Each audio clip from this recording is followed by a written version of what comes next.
জুরমালিয়া স্বাগতম স্বাগতম স্বাগতম জুরমালিয়া স্বাগতম স্বাগতম স্বাগতম সবাই বসুন। আমরা আমাদের পক্ষ থেকে ওনাকে বরণ করে নিচ্ছেন আমাদের সুতরাং মুখার্জি, সৌরভ পদ্মমাল, আবির আগরওয়াল এবং বন্দে মাতরম বন্দে মাতরম বন্দে মাতরম। বন্দ্যোপাধ্যায় সৌগত রায় থেকে শুরু করে তমনাথ ঘোষ থেকে অম্বিকা বন্দ্যোপাধ্যায় থেকে অনেক নেতা সেদিন গিয়েছিলেন।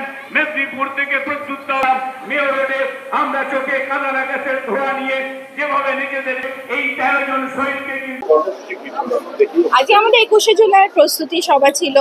21শে জুলাই ধর্মতলা চলো ডাক দিয়েছে আমাদের নেত্রী, দলনেত্রী মমতা বন্দ্যোপাধ্যায়, তারই প্রস্তুতি সভা ছিল।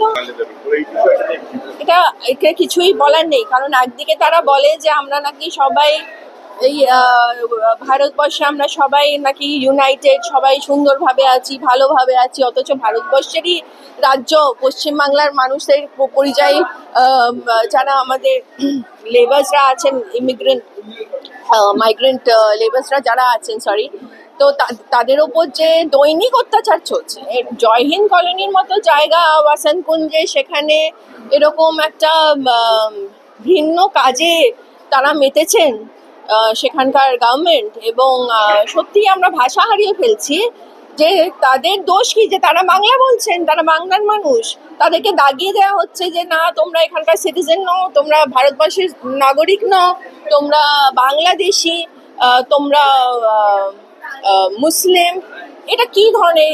এরকম তো আমরা অভ্যস্ত নই, আমরা তো এই ভারতবর্ষ দেখে অভ্যস্ত নই। UTAI আধার কার্ড দেন তো সেই আধার কার্ড তো তাদের কাছে আছে, তো আধার কার্ডটা তাহলে কি করে পেলো ওরা? সেটাও তো একটা প্রশ্ন। আর শুধু তাই নয়, এই যে ওদেরকে সেখান থেকে উচ্ছেদ করার চেষ্টা করছে, তো ওই জায়গাটা উচ্ছেদ করার চেষ্টা করছে সেটা তো মানে এখনো সাবজুডিস, তার তো এখনো সেটা কোর্টে আছে। তো এটা কি করে সম্ভব?